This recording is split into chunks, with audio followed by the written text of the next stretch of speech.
All right, guys, welcome back to another Real Estate Lunchbox. I'm your host, Leon Duncan, real estate broker, investor, wholesaler, 20 years in the business out of Atlanta, Georgia. And we're here to talk about real estate. Real Estate Lunchbox is where real estate meets culture. Yeah, we got a bunch of conversations to have. Man, I'm late getting on. I'm not going to lie. I'm late. Your boy is really late. It was nothing intentional. Oh my gosh, bro. I think YouTube just decided, I don't want you to jump on do your thing today. Why don't you just stay and talk to me? But boy, I gotta do it. We gotta do it. Yeah, boy. Here we are. We back for another show. This is not gonna be a long show today. And you know what? I'm not gonna even promise that because I'm gonna be talking about some stuff right now going on in the culture. And real talk, uh, I know I talk too much sometimes. I be talking a lot. I'm like, yo, finding something new to talk about. I'm just a talker, man. I'm just a talker. I'm just a talker. All I do is talk. That's a lie. Your boy got action too. Oh no! Yep. Yep. So we back. We're gonna talk about this market. We're gonna talk about what's going on right now, the war, how that is affecting the market. We're also going to touch a little bit on some of this, the increase in cybersecurity scams. The FBI definitely recently put out a report, 250 million in cybersecurity fraud. It said it's like a 34% increase from last year, from 2024. This was the numbers for 2025. I know 2026 is crazy already because I think I've done probably about 8 to 9 videos, different videos on cybersecurity fraud that's taking place. Cybersecurity fraud. Yeah. Crazy. I'm going to wake y'all up. I'm going to wake you up. But yeah, man, 20 years in the real estate business. I still do this. I enjoy jumping on here, sharing with you some of the knowledge. I've bought properties. I've had Airbnbs before. Only thing I haven't done is pad splits, and I'm probably going to get to that one day soon. But I'm back on my wholesaling and creative financing because I believe this is a season for wholesaling and creative financing. I believe nobody right now should be screaming and yelling and crying about not having money or being able to make money because between AI and the way you can use AI in developing new skills or in your current skill set that you have, you should be building. Build, baby, build. Yeah. I don't know where that came from. Build, baby, build. But that's the facts. You know, you should be and you could and you should be using AI in every way you can. I'm putting out, man, I'm really trying to get this done as soon as possible because I taught people wholesaling and how to wholesale. And I started using AI in my wholesaling business. And man, everybody should be doing it. And anybody who wants to make extra money during this time, you should aim for at least a deal a quarter, if not a month. AI makes it possible. AI makes it even easier. Yeah. You can beat out some of these other wholesalers. Some of these guys are all old guys. You got to realize. A lot of them are old guys that don't want to learn anything different. And then you got these young guns that come in and they gunning. They over here writing prompts and doing workflows and anything and everything possible to get them in front of buyers, get them in front of sellers, to get more deals done. And which it should be. This is why we're in the business, to do business, right? Look, I'm getting still working. But I do believe that it'll help you kind of skip over some of these some of the challenges that most wholesalers have when they first start this thing. Their biggest challenge is they don't know what to do, and then they do what they do, and like, man, it's tiring. Wholesaling. Imagine having deals come to your email every morning because your little AI bot goes out into the little stratosphere. It finds it and it brings it back here, like your puppy. You're like, Leon, I wanted to do that. How do I do that? Like, subscribe, follow. This week, I got some videos coming out. We're touring some fix and flip properties, some wholesale deals. I want to show you what they look like so you are able to see what they look like, not just what people tell you. Most people don't get out into the streets, so I'm in the streets because the weather's good in the streets. But yeah, man, take full advantage of this merge of AI because you have a ton of people that are just afraid to use it. They believe it's the rise of the Antichrist. And I do believe the Antichrist will rise, but I don't think he's going to come with Chat GPT or even Claude. I think it's going to, not just I think, I know the scripture, and we're not quite there yet. We're not quite there yet. Because there's a key part. It says the gospel of Jesus Christ will be preached throughout the whole world. And then, so how do you get it out? Y'all like, oh yeah, Jesus, everybody knows Jesus. No, I said the gospel. I said the gospel, bro. And this is a real estate show.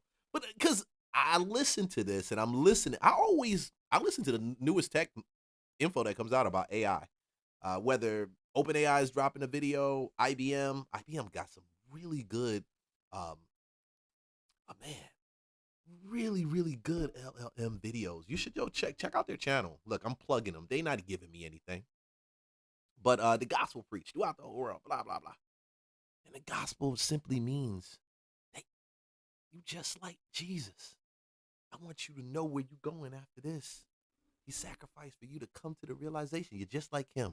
But I'm not going to get all into that. But yeah, I will get into that. I will honestly get into that because it needs to be gotten into. Oh no. Because there's no hope right now. And all I see is hopeless people crying online. They're ready to end their lives. They think life is a scam. There's no hope. And a hopeless generation is a sign that the gospel isn't being preached. Yeah. Because your favorite YouTuber can get on there and be like, yeah, they're blowing up Iran and God have more. Oh, Lord, they're growing up Iran. What are we going to do? They'll get up there and they'll say, yeah, faith over fear, all these great little punchlines. And I'm going to just tell you this one little key thing. It came that you may have life and have it more abundantly. Where's the abundant life? If it's not there, you're telling me that Christianity is a scam, or how about they're not teaching you right, or they're not telling you right? How about popular doesn't mean right? How about popular doesn't mean right? It doesn't. It doesn't. Popular has nothing, no complete connection to being right. So I will take my little time when I do this show just to tell you, listen, you can't be hopeless and expect to be successful in this generation right now. Some of y'all like, I don't care. I don't care about success, Leon. I want to be a failure forever. Hey, you know what I'm going to say? Keep that thing over there. Keep it over there. I ain't going to have too much time because I got some people coming. He'll be knocking on my door pretty soon. Yup. Let me make sure I don't get a text. They get a text message and say, hey, he's on his way.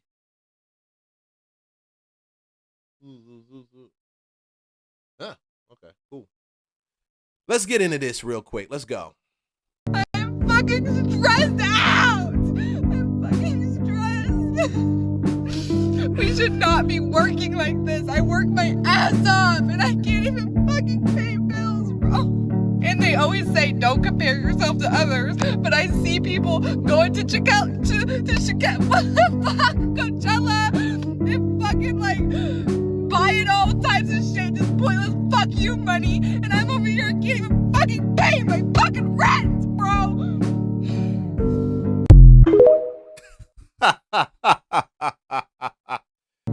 Yeah. I understand why people are alcoholics and smoke cigarettes. Bro, immediately after childhood, this shit goes downhill, straight to the gutter. And then life itself is annoying as fuck, but you're supposed to be grateful for life because at least you're not dead. If I was dead, I would have to pay for shit. I'm fucking, bro, y'all got me fucked up in this world, in this life.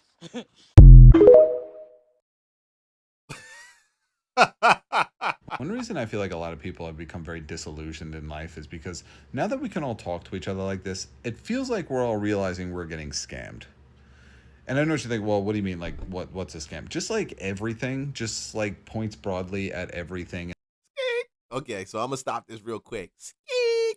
Homeboy, this life is a scam thing has been like filling up my TikTok recently a lot. And the way I kind of look at it, I look at it differently than some people do. When you get up and you go to work and your only job is actually to supply and take care of you, like those two ladies in the front, I can pretty much guarantee you that neither one of them have children. They're not married. They don't have a job. They don't have no responsibilities. But yet they scream life is a scam. And then you got a grown man over here about to tell you how me talking to you through the internet now highlights the fact you're looking at this stream with this video reaction that the boundaries have changed, dynamics have changed. Life is a scam. We can tell now. We all know it. We're part of that scam. Blah blah blah. I'm gonna tell you, bro.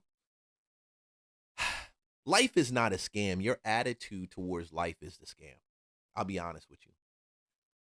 You can't take back the fact that you're here, so stop being a bitch about the fact that you're here. I'm gonna say it. And I'm sorry for saying it like that, but let's be for real. The reason why the rich become richer and the poor stay the way they are or go even further is not because the rich is getting richer and the gap is going, is because there is an opportunity to jump from one side to the next. And life is a scam doesn't give you the tools, the mindset to do it, because life is only what you make of it. It's not a scam if you were sitting on a beach chilling, drinking Mai Tais or pina coladas. You'd be like, life, man, life is a shit. That's what you would be like. You're like, they'll come up to you and say, oh, yes, sir, don't worry about that. You don't have to leave. You can stay right there. Then the owner of the shack says, I need somebody to work over here and rent out jet skis, and I'll pay you $100 an hour. I don't know what to do. Life never becomes a scam after that. It becomes, oh, I'm fortunate. I'm blessed. I'm all this stuff. How about we make life blessed before and start calling it what it is and saying what it is? I'm blessed, and take the feeling and emotion out of it, or I'm in good place, or I'm taken care of, or God loves me, or things like that, or there's some hope over the rainbow. However you choose to structure it, but structuring it like that will guarantee you perpetual stress, scams, screaming like she had, and just discuss depression. Yeah, you're guaranteed to be like that because you believe life is a scam. Like God made a mistake and scammed you into coming down here, and he just wanted you to come here to be mean to you. Hold on, I thought he was love. You say love, everything's love, right? How does that become something different now? How does it become? No, it doesn't. It doesn't. You can't have this and then that. You like a two-headed beast. It's like there's a scripture about a man that's double-minded. That's double-mindedness. Oh, life is a scam. Man, I hope something good happens to me today. See, I say it because real estate is all about a frame of mind, a perspective. If I got in here and I agreed with them and I started going down that road of depression and everything's a scam, you know what ends up happening? I never get a deal. People don't work with me. Deals go the opposite way from me when that happens, because all I'm doing is projecting, I believe is a lie, but I'm projecting that lie, and that lie is only bringing me what that lie is done. It's like throwing out that fishing rod. Remember, we're taught to be fishers of men, right? But that's what it is. You're throwing out that fishing rod, and you're expecting to catch a fish that's edible, and then you ask catch a shark. You're like, what the hell? Don't be like my wife and throw that great white back into the ocean. She did that. We were on a fishing trip. She threw the great white back. She said, let it go. I said, yeah, damn, let it go. Shoot, it wasn't a great white. It was probably a little baby fish, baby shark. It wasn't, shoot, half my size. The baby, yeah, you know. I wouldn't have boarded on the boat anyway. She did the right thing. But perspective means so much. And we think that it means nothing. And then we require it to, then we get upset when nothing happens. Listen, you set yourself up for nothing to happen. That's the idea of perspective. You know, you're not in a place of perspective. You know? Yeah. Let's finish this right now. Not a good perspective. Life. It's like you go to college and it's like, that, I mean, that's a pyramid scheme. I know pyramid schemes, that is a pyramid scheme. Okay. And then you go to Now I can agree with him on that. I agree with him on that. It is a pyramid scheme. And the people who were suckered into it because their parents told them to go to school, you got to realize you got to forgive them because that's all they knew. They didn't know anything different. They didn't know to get out and build and become an entrepreneur. God help you if you try to become an entrepreneur with that mindset. You wonder why you're part of that elite piece that always fails because of your mindset. God help him. But I agree with him. School is a scam, but there's some things you get from it in those lower levels before you go into college and you start learning what they teach you in college, right? And then that becomes a scam. Can you figure out why am I paying you $40,000 to come out and $40,000 for that 1 year to come out and to make $40,000 and I've already spent what $160,000 with you, $40,000 a semester. Hell no. Hell no. And they're just like, okay, not only do I feel like I'm getting scammed here, but I also feel like I'm scamming people. Like now I'm like a part of the scam. And then you turn on the TV and a politician just opens their mouth and you're like, everything you're saying is a scam. You're just a literal walking scam. You go to the doctor, you got to call the insurance, and everything out of their mouth, you're just like, it feels like this is some kind of scheme. Because it is. And it's just like, there's no escaping it. Everything in life is a scam. Even in death, you have somebody die dealing with the funeral home. It's just like, if you think, and that's see that mentality, that's the mentality I talk about. And some of y'all will disagree with me. You will dislike this video. You will end the video right now. You will say that Negro don't know crap he's talking about. Yeah. Then just die at the end of the day. Because you hate it so much. Yeah, just die. But you're too coward to. So if you're going to do it, at least do it right. Because at the end of the day, unlike those two girls before, this guy, I don't believe men are created to bitch and complain about stuff like that. I just don't believe it. We get enough stuff in life to complain about and to be upset about. This is not one of them. Not life as a whole, like the essence of life, the substance of breath breathing through your lungs and your heart moving. And then you wonder why you're not successful. You wonder why you can't find the wife, you can't find the man, you can't get the house, you can't get the bread, you can't build generational wealth. Hell, you get a Kia and your ass went to go get a freaking Mercedes. Oh no. You wonder why. You wonder why. Because the black guy that's on the screen told you you need to change your perspective. You need to stop crying and complaining about all these things that happen because they happen to all of us across the board. All of us have to pay bills. All of us have to buy food. All of us that have children have to feed them. Some of the crazy ones don't. And then we got the YNs running around like they do, right? Right? I just had to throw this up here. Because in the darkest time, you got to realize that these times were created for people to actually win. You don't win in good times, you win in bad times. Oh no. Yeah. How do I know that? Your boy, you don't have to take none of my advice. Warren Buffett said, when there is blood in the streets, I'm afraid. He said, when there's no blood, he said, I'm afraid when times are good. When there's blood in the streets, I'm happy. It went something in that phrase, but it came down to when the time of best outcomes, like the time you succeed, the time for best opportunities is when there's blood in the streets. When people are quitting, when they're walking away, and I'm literally telling you right now, don't quit. Like, don't be the one that sits down on TikTok and just listens to that. Maybe TikTok felt like I needed to see that. It was in my algorithm. Honestly, I don't listen to that type of stuff, but I pull content, so who knows? It probably thought this was a good content piece for me, but it kept scrolling. And I was like, the devil is a liar. Life is not a scam. Because from the Great Depression until now, companies have lived and breathed and grown and developed and taken market share and grown and went blue chip because it was bad then. And they did not close doors. They looked for a problem and they solved it. Life is a scam because you can't find a problem to solve. And when you find a problem to solve, when you find problems to solve, you step into your purpose, you step into your identity, you step into your identity, you step into your purpose, and you fix that person's issue or you help them along that path. And then you are refreshed for refreshing others. That's a scripture right there. That's one right there. Because you simply took the time to get out yourself. This mindset is a mindset of constantly being locked in yourself. You're only thinking about you. You wake up in the morning, it's only about you. But it is nothing to wake up thinking about you, but think about yourself from a positive perspective. I'm handsome today. Man, God love me. Something like that.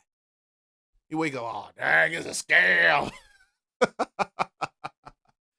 No man want to be around that crap, bro. And no girl, no respectable woman, no woman that has some identity about herself wants to even be around that. So you can run around and say life is a scam. Oh my gosh, they're doing this to me, blah, blah, blah. Woe is me. You can do all of that. And I'm just going to come and tell you, Warren Buffett buys stocks when it's chaotic, when it's bad, when it's blood in the streets. That tells you that the wealth you keep chasing, all y'all, I want to build wealth. I want to be a wealth builder. I want generational wealth. Generational wealth is now. It's not coming down the line somewhere down the line. It's literally now. Like it's literally going on this minute. Like literally it is. And it starts right here. It doesn't start right here. It doesn't start with my real estate plays. These are all byproducts of how I feel in my mind, in my brain, in my heart. If my heart is full of depression, I'm going to see everything as depressing and a scam.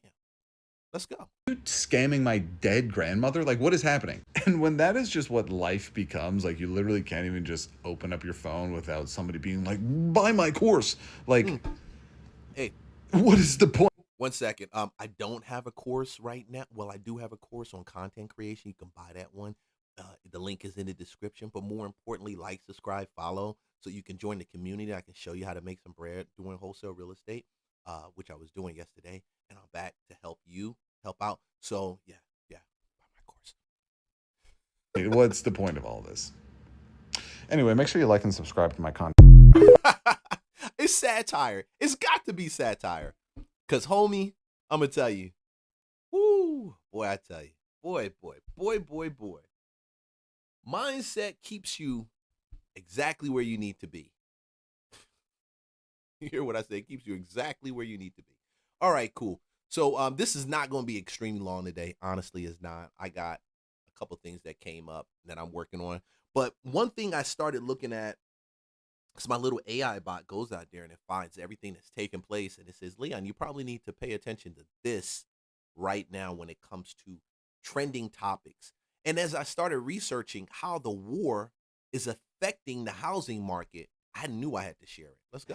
As the conflict continues, experts are warning there could be an impact on this year's spring housing market. Yeah, local realtors call it a buyer's market right now and say they're already seeing the impacts. ABC 10's Gabriel Porras has a closer look. As the flowers bloom and the sun shines more often, these signs normally don't stay up for long. Usually spring is our launch of our season, but with everything that's going on, it's been a little slow. I have probably 7 or 8 listings that are coming on. 20-year Central Valley realtor Lance McCann says the listings aren't the problem. And as recently as the last week of February, mortgage rates were dropping to the lowest point in over 3 years, just under 6%. Now, with the conflict, they shot up to 6.35, so there's a little uncertainty in the market. Uncertainty is creating a lot of anxiety. Stanislaus State economics professor Goche Sotomir says with the war in Iran, uncertainty goes beyond the housing market. Okay, I'm going to slow it up right there, and I'm going to preach this message to you, which you will always get from the Real Estate Lunchbox. You will always get it from this channel. Uncertainty is what makes you money. Uncertainty is what establishes you, what roots you in. Buyers need to buy right now because the sellers are uncertain and the market is leaning towards them. And if they're uncertain about where their job would be economically, will they fire me because of AI? They could be firing me. You need to get it now and then figure out how to keep it if that's really what you want to do. That's the most logical. Well, let me know it's not logical. It's actually anti-logic. It goes against logic completely, because you would wonder, how in this chaos can we make money? Now, trading stocks, I learned volatility on futures trading is where the money's made. Let me set up that buy right at this point and let it shoot up. And when it shoots up past that buyer mark, it'll keep tick, tick, tick, tick, tick, tick, tick on that Russell, and I'll jump out the play because it's going to drop back down. It's going to drop. But guess what? I made money from my starting point when the market entered up to that. Look, we talking stock. I'm talking real estate. Let's go back into this. But the truth is, right now, the spring buying season normally is the hottest season for real estate. But it's actually stalling in some market areas. Not every market area. I'm in Atlanta. Atlanta is still number 4 in the country for first-time home buyers by Zillow recently. Existing home sales fell to about a 9-month low with the buyer count rising. Well, actually, barely above the all-time pandemic low. Well, the all-time pandemic low of buyers? That's what they said. But the Iran mortgage rates bounced back, like he said, up to about 6.5%. We were under 6, of course. All driven by fears, and people want to sit on the sidelines. 78% of these metros are now a buyer's market. 78% of the metros are a buyer's market. I am advocating and pushing for buyers. Matter of fact, go to my off-market fixer-upper buyers list. Find yourself a fixer-upper property, okay? You might see the commercial when I edit this, but who cares? But buy yourself a fixer-upper.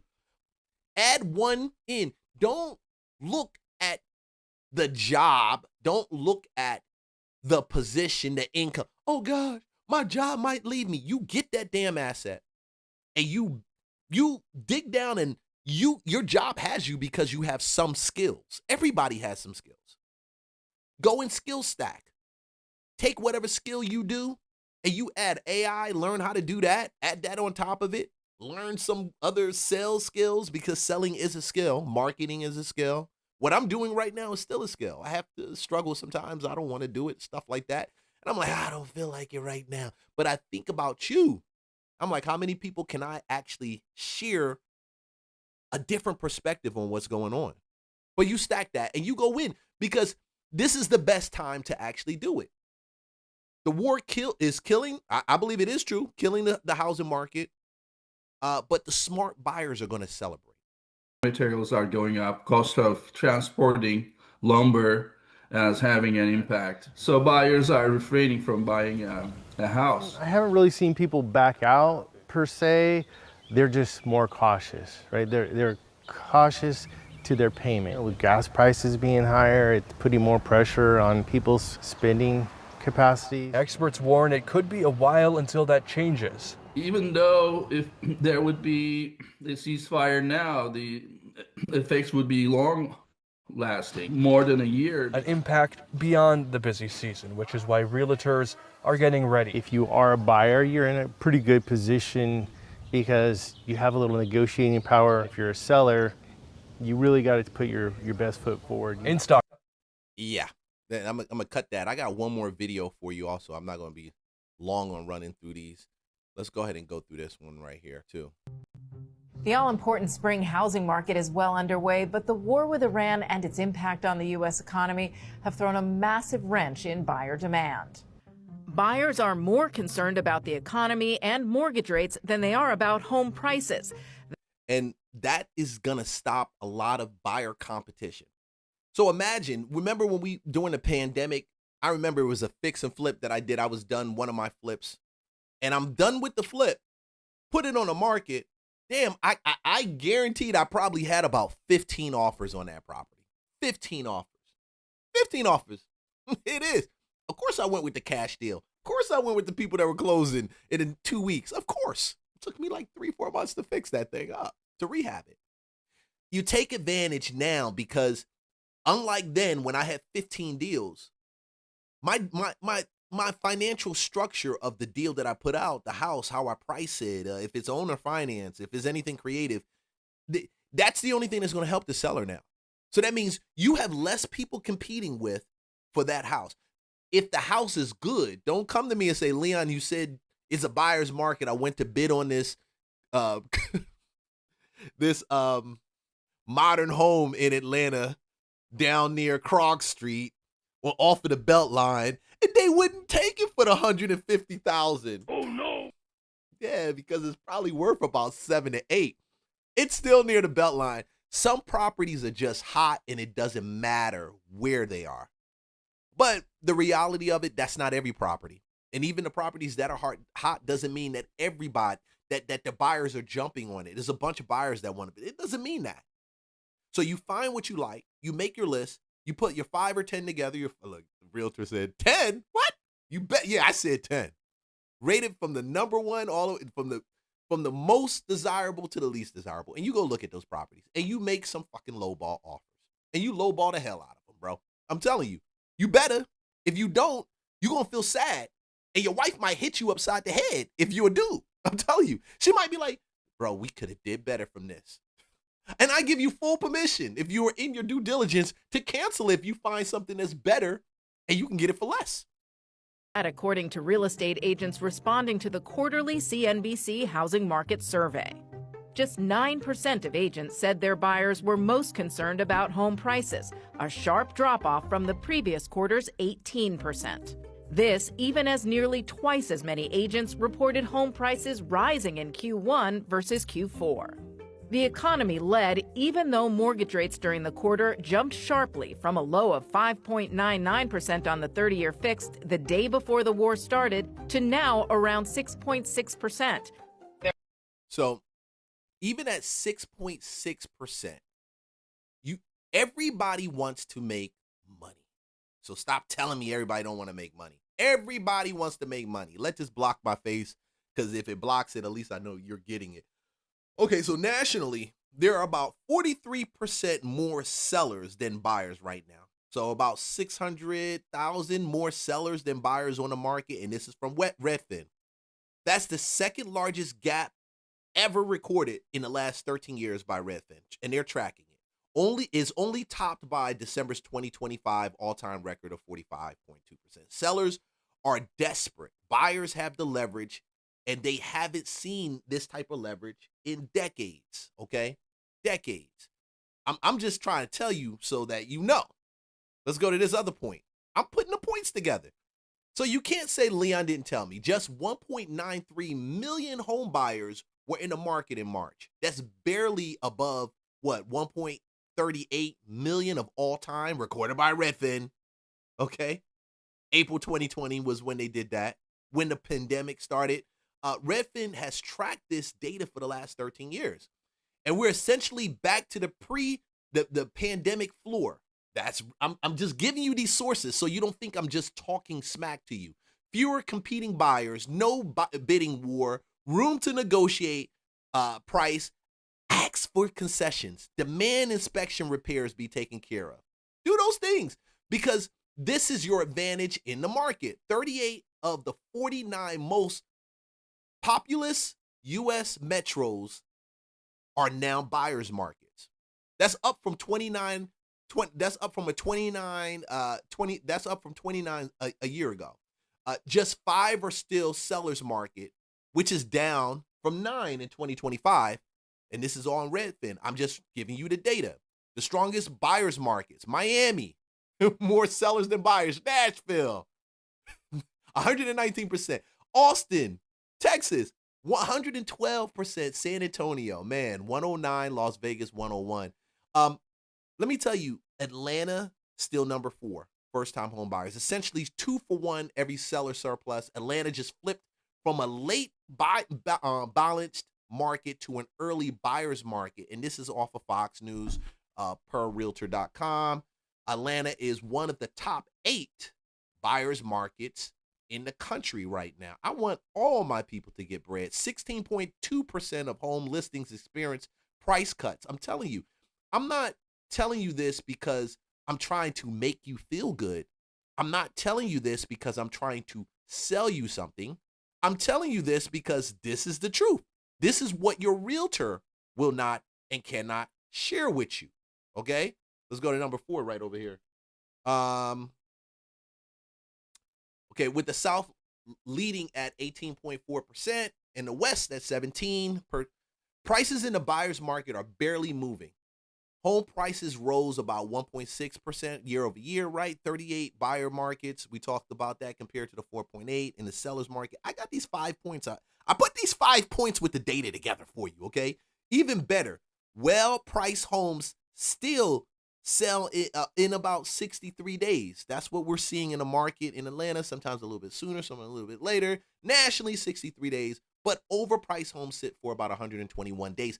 That's when you make your money. 58 days on the market, 58-day market spread. That's what Housing Wire is saying. And that's 58 extra days for sellers sweating, and they're hoping and dropping prices. And you got to know how they call me. you got to understand. I've had these listings on the market, my man. Okay, here's the culture reframe. Before the war with Iran began, the 30-year fixed mortgage rate had fallen about 6%. But rates are back up since then. And we spoke about that already. But you got to be optimistic, meaning most buyers are staying on the sidelines. But here's the play. By now, while competition is gone, date the rate.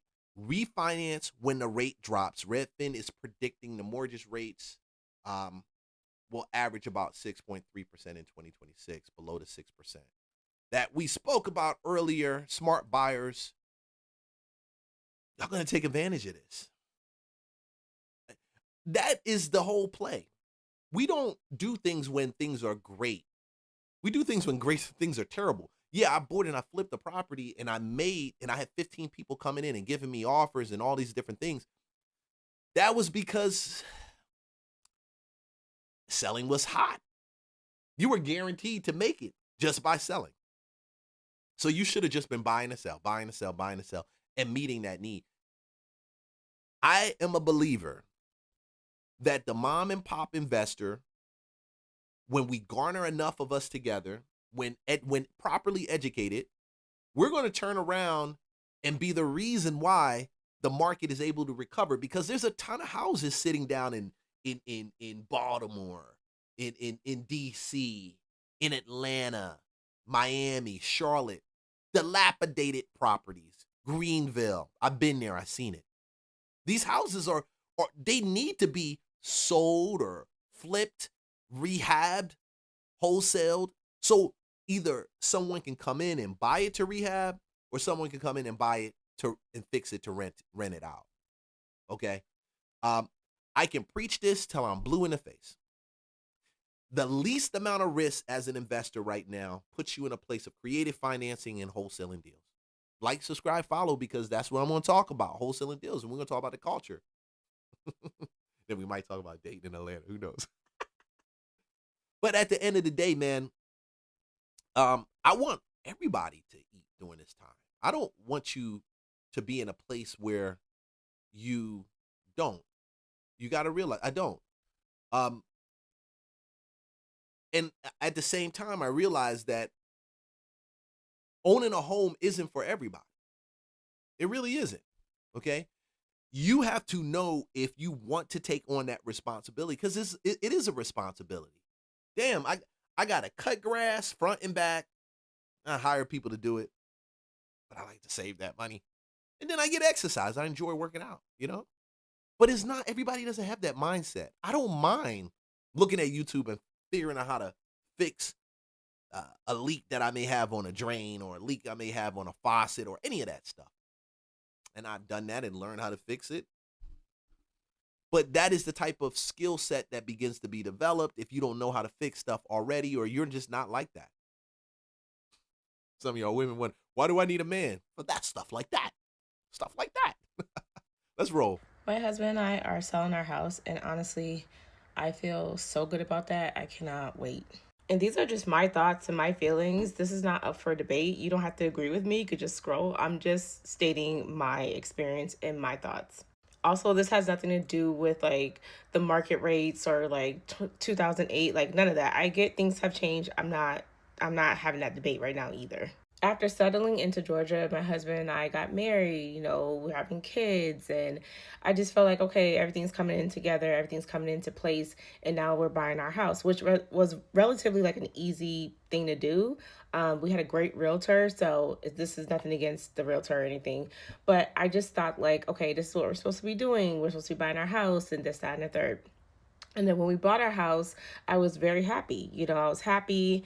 I couldn't wait to decorate, this, that, and the third, yada, yada. It's been 2 years and I'm over it already. I'm not even joking. Like, I'm over it already. Get a 5-bedroom because at the time we thought we needed the extra space.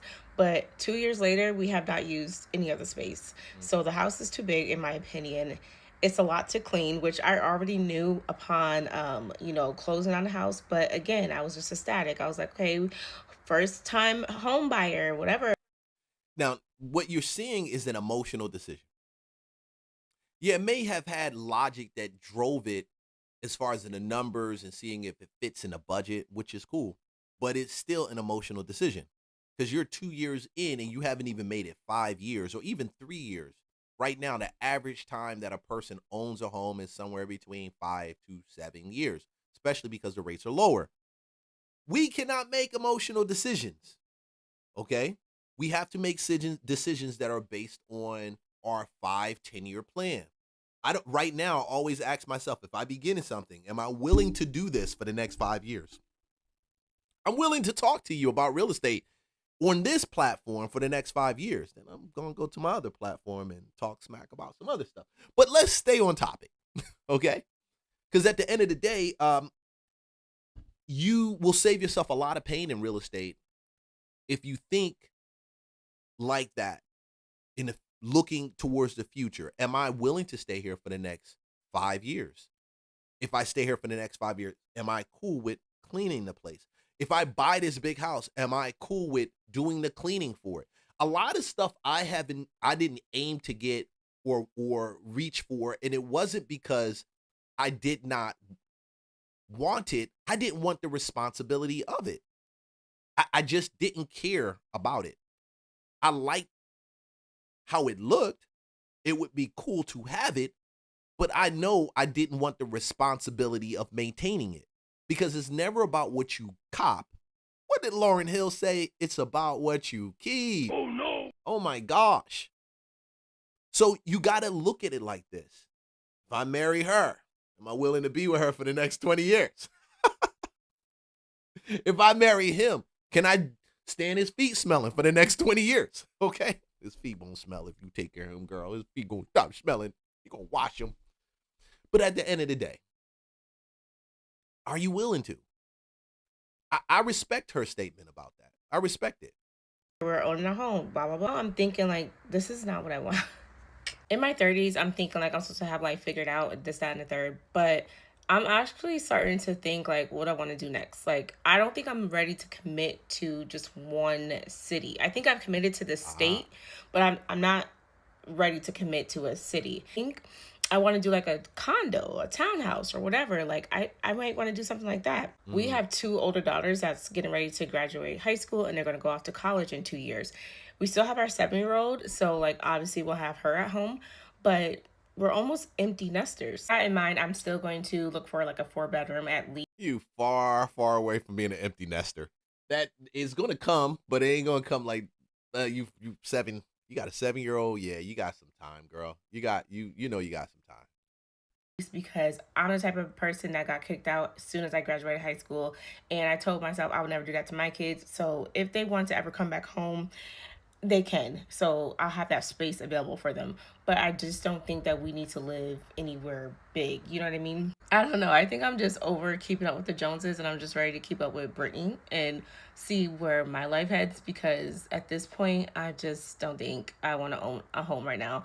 Who knows? Maybe we'll be living in a freaking camper or maybe in a treehouse or something. Like, who knows? Who knows? Maybe we'll leave the country. You never know. Yeah, you never do know. So you got to ask yourself those questions. Am I willing to sit here for the next 5 years? If I am, then I'll go ahead and buy it. If I'm not, don't even touch it. Don't even mess with yourself on it. It takes a level of maturity like she's displaying right there to honestly say, hey, Bo, this ain't for me. Like, at least not right now. You know, at least not right now, man. So, but it's cool because I truly believe that the market is going to go through what it goes through. It's going to change. It's going to adjust. This is a season that you will not have. The last time we've had a buyer season market like this, man, I would say it was probably 20 years ago. No, not 20, probably about 10 years ago. 10, 11 years ago. Yeah, about 10, 11 years ago, where we were actually in a buyer's market. Actually in a buyer's market. Okay. So you take the advantage, you do it or you don't, it's up to you. I'm only going to give you the tools, but just like, subscribe, follow. Let's go ahead. Florida's affordability crisis is hitting renters especially hard right now. A new Consumer Affairs report puts Florida at the top of the list of the worst states for people to rent a home. Our Capitol Bureau reporter Cody Butler tells us how state lawmakers are trying to change that. With about 2.8 million Floridians renting their home, many are feeling the pinch of rising costs. The Consumer Affairs report shows 67% of those people say they're treading water. It doesn't surprise me to see this report. Orlando State Representative Anna Escamani has been advocating for renters in the legislature for years. Being one herself, she hears stories from people struggling to pay the rent firsthand. So there really is an uneven dynamic when it comes to renters' ability to make ends meet, to pay their bills on time, and of course, the path of an eviction is a really damaging one. Consumer Affairs confirms much of what a University of Florida report found last year, with rent jumping 39% between 2019 and 2023. Samir Gul is the co-founder of financial health website Insuso. He says this is delaying home ownership for many. It's their biggest monthly expense, sometimes comprising, up to a third or more of their income. But they're not getting any credit for it. They're not building wealth. They're not improving their credit. They're not sort of reaching their bigger aspirations of the American dream. So I'm going to stop that real quick because I believe the sellers are responsible for this. The reason why those rents are high is the sellers either purchased that property high or they're just pricing it high. More than likely, they purchased that property during the pandemic. So it's already high. Oh, no. So stick with me where I'm going with this. Now, when you have pressure from buyers, it drives down the market numbers.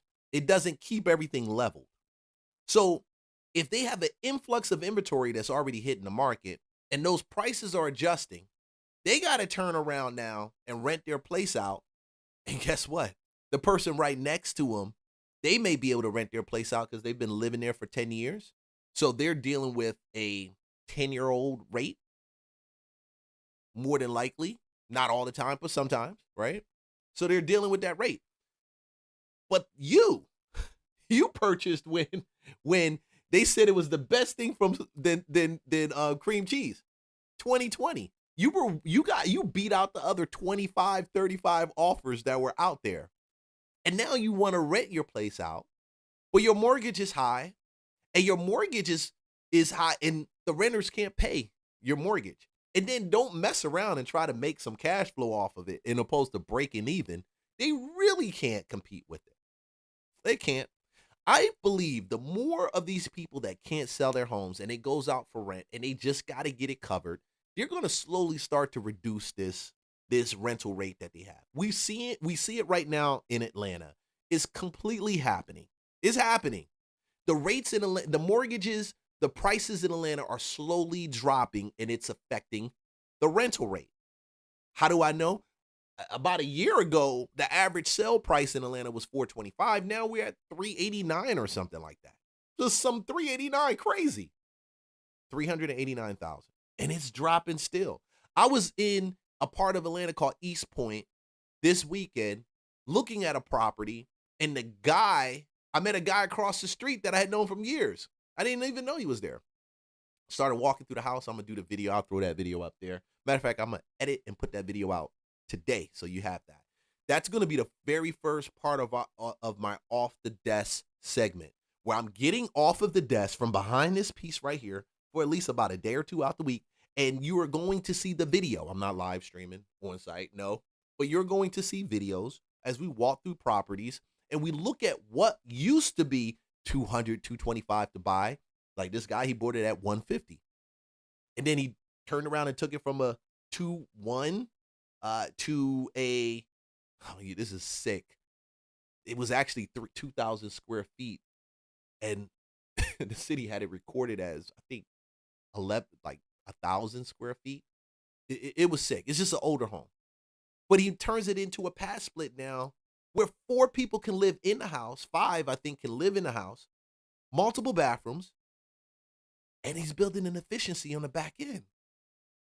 All these things now, he wouldn't have never been able to get that house at 150, that deal. Jump on a fixer-upper, jump on my fixer-upper Georgia list, my Georgia off-market property list. The link is in the description. Because these are the deals that are happening. And when nobody's there to buy it, because I'm getting inundated with wholesalers, hey, do you got a buyer for this? What do? We keep shopping it and telling the people who want it to come and get it because it's going to sell. Somebody's got money. Just because you don't have it doesn't mean anybody. That's just because you don't have it. But that Florida is just simply experiencing an influx of inventory and sellers not willing to adjust prices. Whatever that might be. Florida's been trying to address the housing crisis for several years, with the biggest push from the Live Local Act in 2023, a comprehensive strategy to bring more workforce housing to the state that created several new programs. It's being implemented. We are hearing from local governments and from developers with suggestions on ways to make it better. Representative Escamani says it's a good long-term plan, but feels the state needs to do something right now. But we also can't ignore that immediate urgent need, which is where mutual aid, rental assistance, access to legal aid in the face of housing discrimination. So all of those other elements are a very important piece of this puzzle. A new state law fast-tracks the permitting process for housing development. It's too early to tell how that will help ease the burden for renters. In Tallahassee, I'm Cody Butler reporting. And like I said, I believe that the people who venture out and try to do at least a deal every quarter, build an additional stream of income away from what they actually do will be the ones that are successful and help solve that problem when it comes to a lack of housing. Yeah. And I'm waiting for somebody to drop by until they actually get here. I'm gonna keep rocking because they were like, "Yeah, I'm coming." I'm like, all right. Yo, this is dope. Hold on, let's do this one right here. Let's do this one. Let's see if I got this one. This is the interest. Hold on, let's see. Let me see this story. Let me run. New at 6, a man is in jail charged with illegally selling his brother's house. Now his brother is missing. You're looking at pictures of the man facing charges and his brother. Channel 2 Cobb County Bureau Chief Michelle Newell is live where this entire investigation began. Michelle, the victim's family raised questions when they found out the house was sold. Damn. I know where that is. You know, I pulled the story, but I didn't quite know. I knew the area, I know the county, but I didn't know that specific. I know where that is, yo. That is crazy. That is crazy. Why would you do that to your brother? That's right. This is a picture of Ted Harris. He owned that house you see behind me, but he vanished. And this is a picture of his brother, Kenneth. He's accused of illegally selling the house. Ted's family told me they haven't heard from him since January, and they say that's not unusual. How does it feel knowing your neighbor just disappeared? If it's not unusual, I think she must mean it's unusual. She must mean that it's unusual. I don't think she means it's not unusual. Because if she meant that, meant that he just disappears and reappears like for extended periods of time. Like we haven't seen him in years or we haven't seen him in months. I don't know. It's really sad and honestly really scary. On Ponderosa Lane in Cobb County, neighbors know enough about one another to know when something seems off. Have you seen this man? Yes, I have. Julia Davis and her mother know Ted Harris as the friendly neighbor who takes pride in his garden. He's great. I mean, he brings us his garden, you know, like, because he grows garden, like veggies and stuff, and he brings us some of his garden. They noticed Harris stopped keeping up with his yard. I thought it was odd because he usually mows his lawn. Then they noticed his Man, I'm listening to this play and I'm wondering, I'm like, bro, you have to be really a sick individual. You just killing your brother and you stealing his house. Now look, allegedly, he helped him disappear. That's an alleged, that's better. That's allegedly, okay? Allegedly, his brother's probably on a trip in Dubai, you know? Oh no. Probably Mumbai. You probably know he's probably in India somewhere right now. Who knows? Mumbai. He's hanging out on the coast of nah. I don't know. That's my opinion. I just think that's deep. That's kind of weird. Why would you kill your brother and steal his house and then try to pass for him and sell it? Because when you get there, that means you lied to the closing attorney, you lied to the realtor, you lied to everybody. That's crazy. And I wonder where he got that closed, where he closed that deal at. Because most of the time, you got to have that ID. house suddenly up Well, all the time.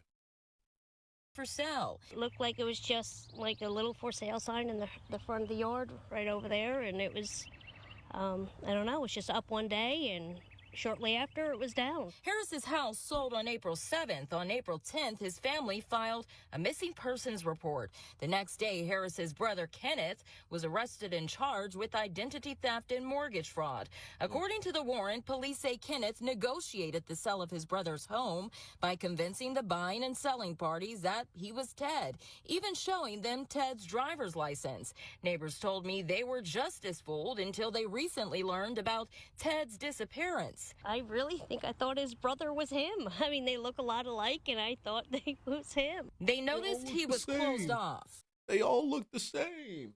You know, some white people think all black people look the same. They all look the same. now you know, trust me. Don't take it personal, think that is a black or white thing. They even think, looking at him, they're like, he just looks just like his brother. I don't know. They all look the same. I bet he was banking on that. He was like, man, they can't tell the difference between me and my brother. I look like him. He looks like me. That Negro don't know. That's what he don't understand. That's what his parents told him. And the neighbors probably think that, Have He you don't ever look like seen him. this man? Yes. And when did you see him? When he was in the backyard and he was doing like the fire, and he was just in the backyard all day. We live right here, and it's just scary. I mean, knowing all that what happened, they need to find him for that family. And that second victim in this case is the woman who bought the house, but it's not hers because it was considered an illegal sale. It's unclear if she has title insurance, but police say it's important for prospective home buyers to make sure they have that. Lots of questions in this case. Police cannot release information because of the... All right, cool. If you stay till the end of this video or to this part, title insurance keeps you from getting in stuff like this, bro. I pray that woman did have title insurance. Most of the time now, most attorneys won't close deals that are being funded by lenders unless there's a title insurance policy, and most lenders require title insurance. And that simply means, this is an opportunity for me to teach you something. All it simply means is that if there's a break in title or any blemishes on a title, discrepancies with the title, somebody raises their hand like this and says, hey, I never sold that house to him, or who knows? Man, shoot, I had somebody pop up one time. Yeah, we had sold a duplex a while back. We had been through multiple transactions since that duplex. It was probably 3 or 4 years later than the nephew of the lady who owned it. Not the one we bought it from, but the one that sold it to the one we bought it from, said, hey, my aunt never wanted to sell that house. I was like,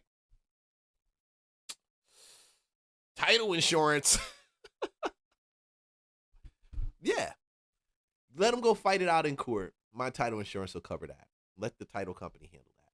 But that's why you have those title insurance deal. So you can get your check if you ended up getting into some type of scam, type of con, which is happening right now.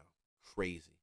Shoot, I told you this show was not going to be long. Yeah, it's not going to be long at all. I'm about to be out.